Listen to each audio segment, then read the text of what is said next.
Hello प्यारे बच्चों, आज हम करेंगे ग्रेविटेशन चैप्टर। तो आपने कभी सोचा है कि हम कभी ऊपर को कोई भी चीज़ फेंकते हैं, जैसे मैंने बॉल ऊपर को फेंकी आसमान में, वो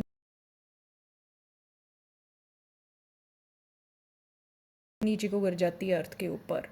ठीक है। तो इसी तरह न्यूटन ने बैठे बैठे एक दिन पेड़ के नीचे बैठा था, पता नहीं क्या सोच रहा था, गाना गा रहा था, क्या कर रहा था। तो उसके ऊपर एक सेब गिरा, एक एप्पल गिरा। तो उसने बैठे बैठे सोचा, ये भाई एप्पल मेरे ऊपर ही क्यों गिरा है, ये ऊपर को क्यों नहीं गया आसमान में। इस सोच विचार ने उसे मजबूर कर दिया सोचने को कि कोई तो फोर्स है जो इस एप्पल को सिर्फ नीचे को ही गिर रही है, मेरे ऊपर ही गिर रही है। ज़रूरी नहीं मेरे ऊपर ही किसी ने मारा है, धरती पर भी गिर सकता है ये एप्पल। ये नीचे को ही क्यों आया है, आसमान की तरफ क्यों नहीं गया है। तो वहीं से न्यूटन ने सोचकर एक सेब के गिरने से ही उसने निकाल दी ग्रेविटेशनल फोर्स। तो इसी के ऊपर हमारा आज का चैप्टर है, ग्रेविटेशनल फोर्स। तो व्हाट इज़ ग्रेविटेशनल फोर्स? वो फोर्स जो सेब को अपनी तरफ खींच रही थी, या वो फोर्स जिसके कारण जो हमारे पास एप्पल जो है धरती पर जा रहा है। The force of attraction between any two particles in the universe is called gravitational force. तो वो फोर्स दोनों तरफ से लगी है भाई, वो अर्थ की तरफ से भी लगी है और वो फोर्स एप्पल की तरफ से भी लगी है। तो वो हमारे पास ग्रेविटेशनल फोर्स होगी। हाँ जी, हम कर रहे हैं पूरा एनसीईआरटी बेस्ड। तो एनसीईआरटी में बेटा ये एक्टिविटी दी है, and activities are also important. उसमें उसने बोला है एक बच्चे को बेटा रस्सी पे पत्थर बांध लिया उसने और उसको गोल गोल घुमाना शुरू कर दिया। ठीक है जी। जब वो गोल गोल घुमा रहा है तो वो देख रहा है कि पत्थर जो है जब सर्कुलर मोशन में घूम रहा है तो उसकी डायरेक्शन बार बार चेंज हो रही है, क्योंकि सर्कुलर मोशन में एक डायरेक्शन नहीं होती है, तो वो बार बार डायरेक्शन चेंज हो रही है। और इसकी डायरेक्शन चेंज होने के पीछे क्या है, उसकी वेलोसिटी भी चेंज होगी और उसकी एक्सेलरेशन भी चेंज होगी। ये जो फोर्स है जिसके कारण ये एक्सेलरेशन चेंज हो रही है और बॉडी सर्कुलर पाथ में मूव करती जा रही है, सेंटर की तरफ एक्ट कर रही है, और इसको बोलते हैं सेंट्रीपीटल फोर्स। अब वो आगे कहता है अगर वो उस रस्सी को छोड़ जाए और पत्थर किस तरह से घूमेगा, वो बेटा एक टेंजेंट की स्ट्रेट लाइन में घूमेगा, टेंजेंट की तरह। अब ये टेंजेंट शब्द का मतलब क्या है? टेंजेंट वो होता है, वो लाइन सर्कल पर बनाई जाए जो सिर्फ एक पॉइंट पर टच करे। जैसे ये मेरे पास ए बी सी बेटा एक लाइन है, ये सिर्फ बी पॉइंट पर टच कर रही है, तो this is tangent to the circle at point p. ठीक है जी। अब इसी तरह से हम इसमें पढ़ते हैं कि हमारे पास जो है प्लैनेट्स जो है सन के आसपास घूम रहे हैं, वो भी सेंट्रीपिटल फोर्स है या ग्रेविटेशनल एक तरह की फोर्स है। सर्कुलर मोशन में है तो सेंट्रीपिटल फोर्स बोलते हैं। इसी तरह हमारे पास जो है मून अर्थ के चक्कर लगाता है, वो भी कोई फोर्स ऑफ अट्रैक्शन है मून और अर्थ के बीच में, जो उनको आपस में एक दूसरे की तरफ खींचती है, जिसके कारण ये मून के आसपास हमारे पास क्या घूमेगा, सॉरी अर्थ के आसपास क्या घूमेगा, मून घूमेगा। अब आप सोचोगे मैंने बोला है ग्रेविटेशनल फोर्स, ये दो जाने हैं, इन दोनों की तरफ से है, ये इसको खींच रहा है, ये इसको अपनी तरफ खींच रहा है। लेकिन ये मून या अर्थ हमारे पास आपस में इतनी दूर तक एक दूसरे के पास क्यों नहीं आते हैं? क्योंकि हमने न्यूटन सेकंड लॉ पढ़ी है, force is equal to mass into acceleration. तो एक्सेलरेशन जो है यहाँ पे it is inversely proportional to mass. अगर इन्वर्सली प्रोपोर्शनल नहीं पता है तो बेटा इन्वर्सली क्या होता है, किसी चीज़ का अगर मास बहुत ज़्यादा है तो उसकी एक्सेलरेशन कम होगी। तो अर्थ का मास बहुत ज़्यादा है, इसलिए ये मून की तरफ अट्रैक्ट नहीं होती है। ठीक है जी। और सेम फैक्टर हम अप्लाई कर सकते हैं कि एप्पल जो है अर्थ की तरफ खींचा चला आया, लेकिन अर्थ मून की तरफ, एप्पल की तरफ सॉरी, नहीं गई या मून की तरफ नहीं गई, क्योंकि अर्थ का मास बहुत ज़्यादा है। अब नेक्स्ट हम करेंगे यूनिवर्सल लॉ ऑफ ग्रेविटेशन। इसमें कहता है मेरे पास सपोज दो ऑब्जेक्ट हैं ये कोई, ठीक है जी। तो यहाँ पे रहता है चिंटू राम, यहाँ पे रहता है मिंटू राम। चिंटू राम का मास है m1, मिंटू राम का मास है m2, और इन दोनों में डिस्टेंस है r। ठीक है जी।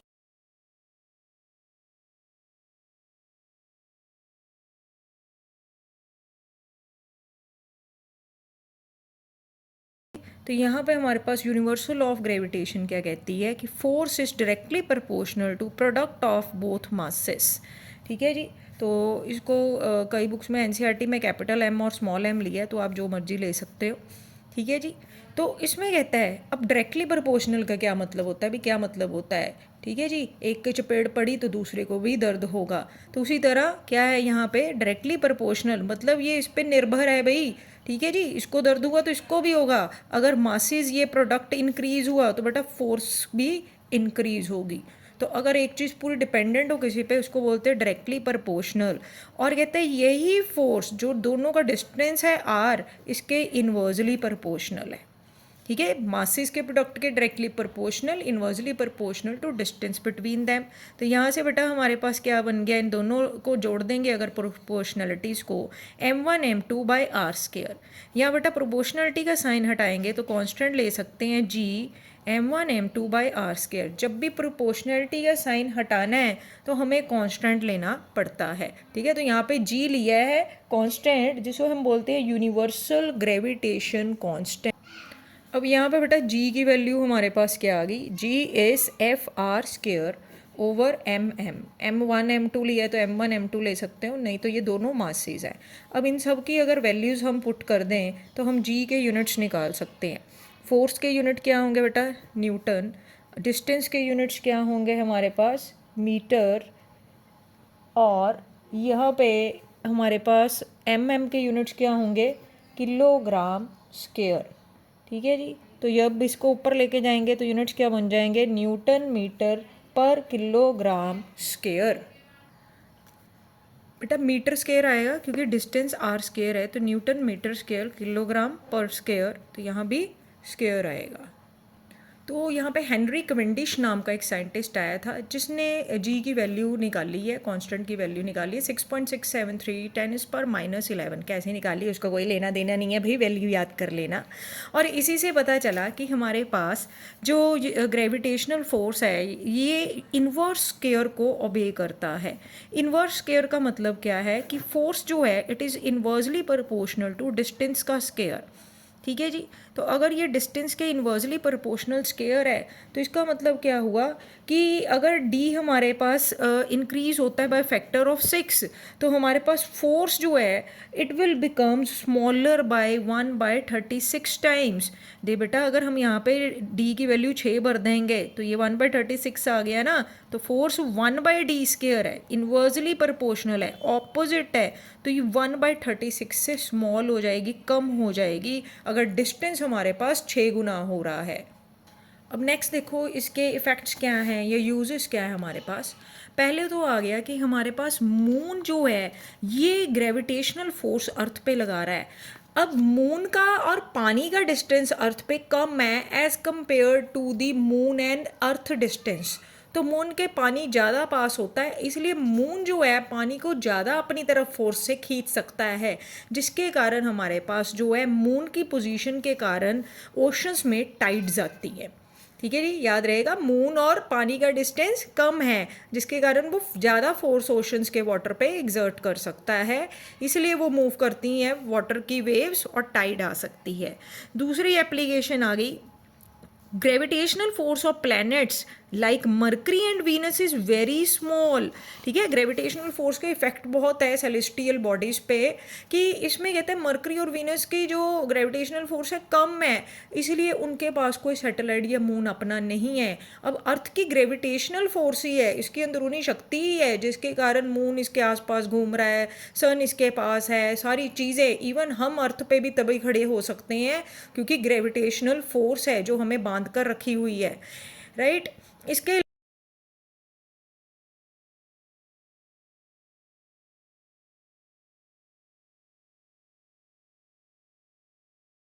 अलावा बेटा हमारे पास जो ग्रेविटेशनल फोर्स है उसी के कारण अर्थ पर सैटेलाइट्स हैं। ठीक है जी, क्योंकि अर्थ जो है एक नेसेसरी सेंट्रीपिटल फोर्स प्रोवाइड कर रही है जिसके कारण ये प्लैनेट्स, मून, सैटेलाइट सारे सर्कुलर पाथ में अर्थ के आसपास घूमेंगे।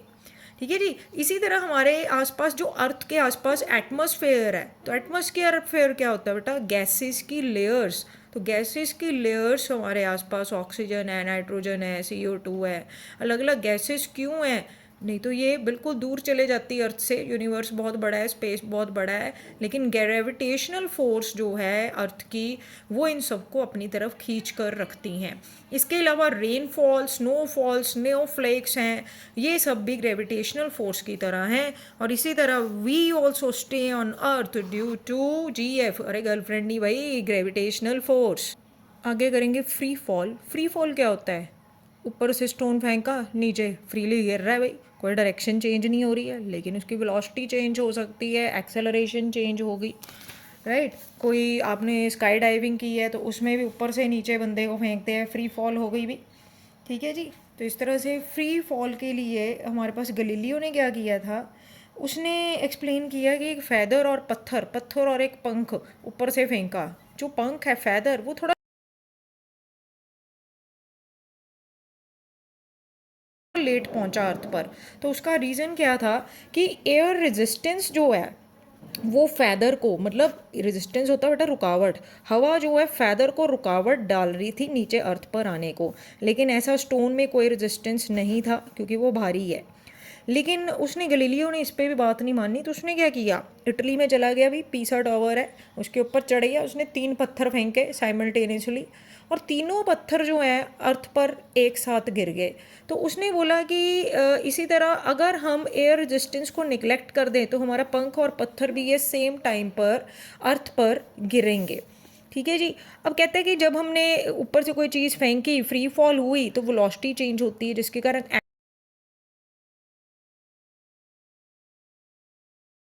Acceleration due to gravity change होती है। तो हम बोलते हैं acceleration due to gravitational force, या simply acceleration due to gravity change हो गई। अब ये एक्सेलरेशन ड्यू टू ग्रेविटी जो है, ठीक है जी, इसको हम डिनोट करेंगे बाय स्मॉल जी। बड़े कमाल की चीज़ है ये acceleration due to gravity. Acceleration due to gravity की डेफिनेशन देखो, the acceleration with which a body falls towards the earth due to earth gravitational force. जो एक्सेलरेशन, जिस एक्सेलरेशन से बॉडी ऊपर से नीचे गिर रही है अर्थ की तरफ, ग्रेविटेशनल पुल की तरफ, अर्थ की जो फोर्स है उसको अपनी तरफ खींच रही है, उसको बोलते हैं एक्सेलरेशन ड्यू टू ग्रेविटी। इसमें हम बॉडी का मास कंसीडर नहीं करते। तो इसी तरह फ्री फॉल क्या है, फ्री फॉल होगी बेटा the falling body on which only force of gravitation of earth is acting, ठीक है जी, जिस पर ग्रेविटेशनल फोर्स सिर्फ गिरती हुई बॉडी पे एक्ट करेगी, वो हमारे पास फ्री फॉल होगी। और फ्री फॉल क्या होती है, फ्री फॉल में एक्सेलरेशन कांस्टेंट है भाई, और एक्सेलरेशन किसके बराबर है, सिर्फ एक्सेलरेशन ड्यू टू ग्रेविटी है, तो इसमें हम मास कंसीडर नहीं करते, हम कंसीडर करते हैं एक्सेलरेशन कांस्टेंट है, और वो कांस्टेंट एक्सेलरेशन हमारे पास होगी एक्सेलरेशन ड्यू टू ग्रेविटी। अब कहते हैं हमने न्यूटन सेकेंड लॉ पढ़ा है, F=m में, ठीक है जी। तो यहाँ पे ए जो एक्सेलरेशन है वो क्या है, एक्सेलरेशन सिर्फ ग्रेविटी के कारण, तो वो छोटा g ले लेंगे, F=mg। और पीछे हमने अभी रिलेशन किया था F=mm/d²। तो इन दोनों रिलेशंस को अगर बेटा हम आमने सामने रख दें, ठीक है जी, तो यहाँ से हमारे पास क्या वैल्यू आ जाएगी, छोटा g हो जो है, ये g है कैपिटल G यहाँ पे, तो छोटा g कैपिटल G के बराबर होगा mg/m/d²।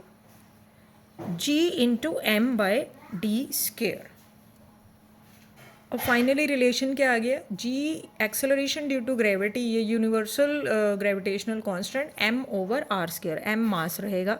अब कहता है इसी तरह अर्थ एक परफेक्ट स्क्वायर नहीं है, क्यों भाई, क्योंकि रेडियस जो है जैसे जैसे पोल्स की तरफ जाते हैं, फ्रॉम पोल्स टू इक्वेटर की तरफ जाते हैं, तो रेडियस हमारे पास क्या होगा, इट विल बिकम ग्रेटर, ठीक है, पोल्स पे जाके रेडियस ग्रेटर हो जाएगा, जिसके कारण हमारे पास क्या होता है, पोल्स पे g की वैल्यू ग्रेटर हो जाएगी, राइट। मैं फिर से बता रही हूँ, the radius of the earth increases from poles to equator, equator की तरफ रेडियस बढ़ गया, ठीक है, सेंटर में बेटा रेडियस बढ़ जाएगा।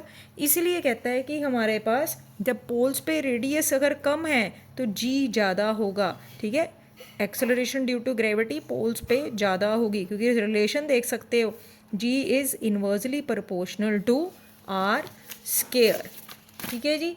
अब इसी से हमारे पास पता चलता है कि value of ji decreases with height and depth from the surface of अर्थ, और जी की वैल्यू सेंटर में क्या होगी, ज़ीरो। तो इसी से हम क्या पता कर सकते हैं कि जी की वैल्यू जो है हाइट के साथ कम होती है, और जितनी डेप्थ है डिक्रीज होती है हमारे पास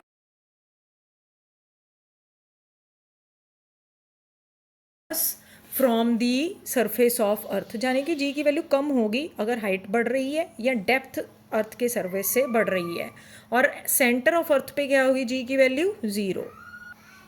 अब अगर हमें जी की वैल्यू कैलकुलेट करनी है तो हम क्या करेंगे, हमारे पास ये सारी वैल्यूज़ पहले से ही पता है।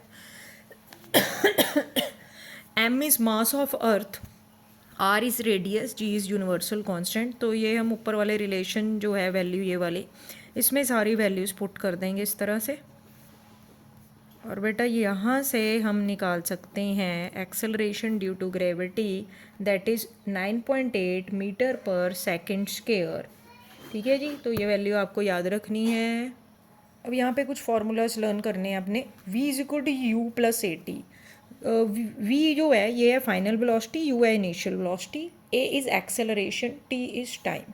इस तरह आएगा s is equal to u t plus half a t square. s है distance, u is initial velocity, t time, a acceleration. v again initial, v is final velocity, u is initial, या v square minus u square is equal to 2as। अब यहाँ पे बेटा acceleration की values जो हैं वो हमने पॉजिटिव लेनी है।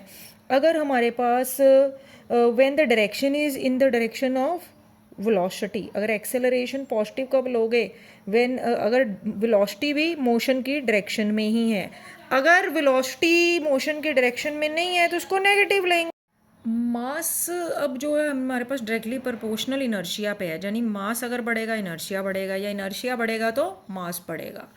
अब मास जो है वो कांस्टेंट रहता है, एक ऑब्जेक्ट का मास, चाहे अर्थ पे हम उस मास को मेजर करें या मून पे मेजर करें वो सेम रहेगा। तो mass is a constant quantity, याद रखें मास की बात कर रहे हैं, वेट की बात नहीं किया, मास इज़ कांस्टेंट। अब नेक्स्ट आएगा वेट। अब वेट क्या है हमारे पास, तो weight of an object is the force with which, ये वो फोर्स है जिससे ये अर्थ की तरफ अट्रैक्ट हो जाता है, it is attracted towards the earth. ठीक है जी, अब हमने पढ़ रखा है एफ इजिकल टू एम में Newton second law of motion. तो अब यहाँ पे ग्रेविटेशनल फोर्स ही है एक्सेलरेशन, तो हम क्या लेंगे, f is equal to m g. ठीक है जी, तो वेट ऑफ ऑब्जेक्ट हम बोल सकते हैं force with which it is attracted towards the अर्थ। तो बेटा जिस फोर्स से वो अर्थ की तरफ अट्रैक्ट हो रहा है वो हमारे पास वेट है, और ऐसे यूनिट वेट के वही होंगे जो फोर्स के यूनिट है, यानी कि न्यूटन। ठीक है जी, और वेट क्या है, जो कि फोर्स वर्टिकली डाउनवर्ड लग रही है, तो weight is a force acting vertically downward. तो इसलिए वेट जो है एक वेक्टर क्वांटिटी है, दैट मीन्स उसकी वैल्यू भी होगी, मैग्नीट्यूड भी होगा और उसकी डायरेक्शन भी होगी। अब हमने पढ़ रखा है कि जी की वैल्यू कांस्टेंट है हर जगह अर्थ पे, तो अगर जी की वैल्यू कांस्टेंट है तो बेटा वेट किस पे डिपेंड करेगा, मास पे ही डिपेंड करेगा। ठीक है, और मास हर जगह गया है ऑब्जेक्ट का कांस्टेंट, लेकिन वेट कांस्टेंट नहीं है, वेट लोकेशन पे डिपेंड करेगा, क्योंकि वेट जो है वो जी की वैल्यू पे डिपेंड करता है कि उस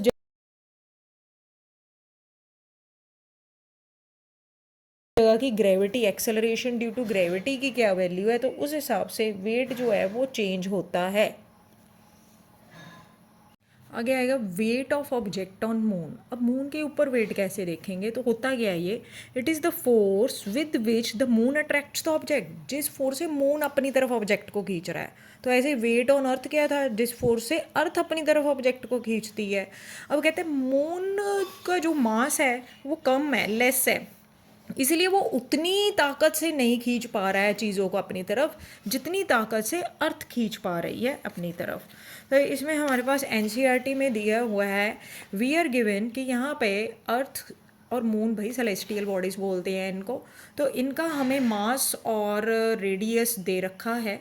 ठीक है, तो इन वैल्यूज़ को यूज़ करके हमने निकालना है, वी कैन कंपेयर कि हमारे पास वेट ऑन मून क्या है। तो वहाँ से वेट ऑफ मून अगर हमें पता चल गया तो वहाँ से हम रेशो निकाल सकते हैं weight of object over on moon and weight of object on earth, जो कि 1/6 आएगा। तो ये इंपॉर्टेंट है, स्क्रीनशॉट ले लो इसका, शाबाश।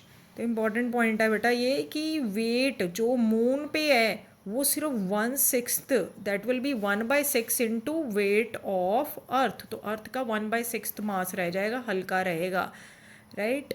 तो आप इन वैल्यूज़ को यूज़ करके ये फार्मूला जो है W = GMM/R², इससे तुम weight of object on moon निकाल सकते हो, जो कि 2.43 आ गया है। इसी को आगे सब्स्टिट्यूट करके अर्थ के वेट के साथ ऑब्जेक्ट का वेट अर्थ पे है जो, तो उससे हम क्या निकाल सकते हैं, रेशो, जो कि आती है 1/6। स्क्रीनशॉट ले लीजिए बेटा, अगेन इम्पॉर्टेंट क्वेश्चन। अब इसमें देखिए value of g on the surface of moon कैसे निकाला है एक और तरीके से। G = GMM/R²।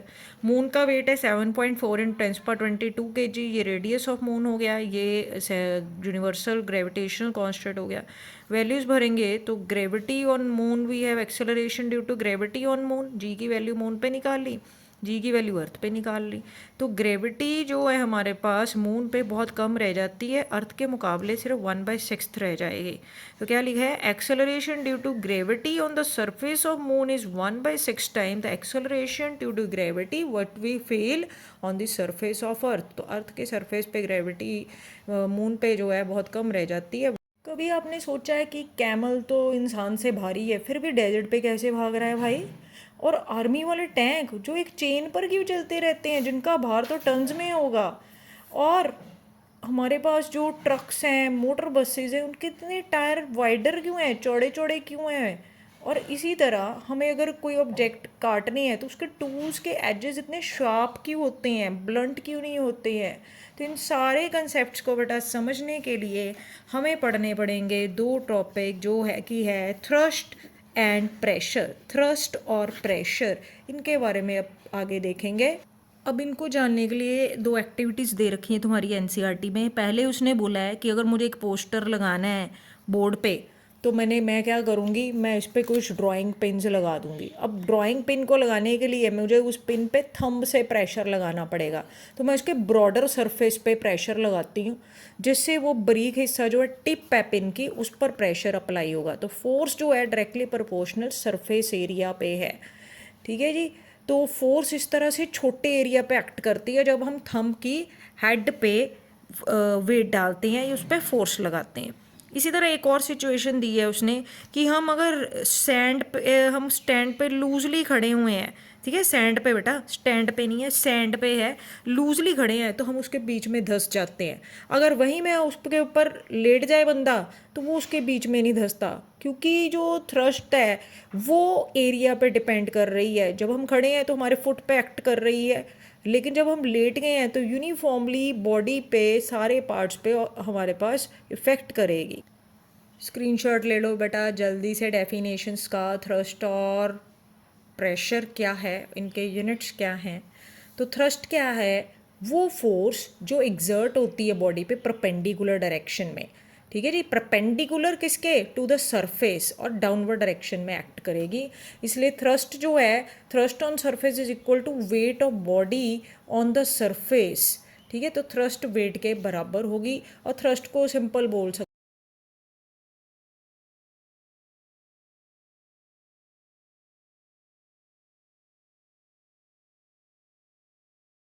हैं भी, it is the net force जो एक पर्टिकुलर डायरेक्शन में जा रही है, राइट। जब बॉडी लेटी हुई है तो फिर डाउनवर्ड डायरेक्शन में जा रही है। इसी तरह प्रेशर क्या होगा, is the force acting perpendicular on the unit area of surface. तो थोड़े से एरिया के ऊपर जो फोर्स एक्ट कर रही है परपेंडिकुलरली, वो क्या होगा, प्रेशर। तो प्रेशर क्या हो गया बेटा, फोर्स ओवर एरिया। फोर्स ही एक तरह की थ्रस्ट, तो क्या आ जाएगा, F/A।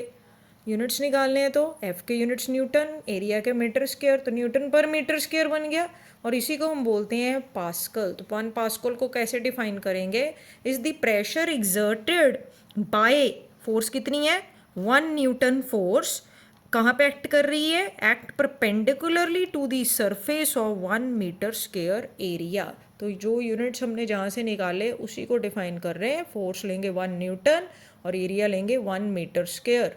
अब ऐसे एक क्वेश्चन आता है कि भाई जो नेल्स हैं उनका पॉइंटेड एंड्स क्यों होते हैं, क्योंकि जो फोर्स है, अगर फोर्स है acting on the smaller area, अगर छोटे एरिया पे फोर्स एक्ट कर रही है तो प्रेशर ज़्यादा होगा, क्योंकि भाई यहाँ पे पड़ा है ना प्रेशर और एरिया क्या इन्वर्सली प्रोपोर्शनल। एरिया कम होगा तो प्रेशर ज़्यादा होगा, ठीक है। वाइस वर्सा, प्रेशर कम होगा तो भाई वो लार्जर एरिया पे एक्ट करेगा। तो इसी तरह यही कारण है कि नेल्स जो है पॉइंटेड टिप है, नाइफ्स जो है वो शार्प एजेस से बनाए जाते हैं, और बिल्डिंग्स की जो है फाउंडेशन जो है वो ब्रॉड की जाती है ताकि वहाँ पे प्रेशर कम अप्लाई हो। इसी तरह हमारे पास जो प्रेशर है वो फ्लूइड्स पे भी एक्ट करता है। तो फ्लूइड क्या करता है, प्रेशर एक्सर्ट करेगा पूरे कंटेनर की सारी डायरेक्शंस में, ठीक है। तो फ्लूइड में हमारे पास जो मास है that is transmitted undiminished in all directions.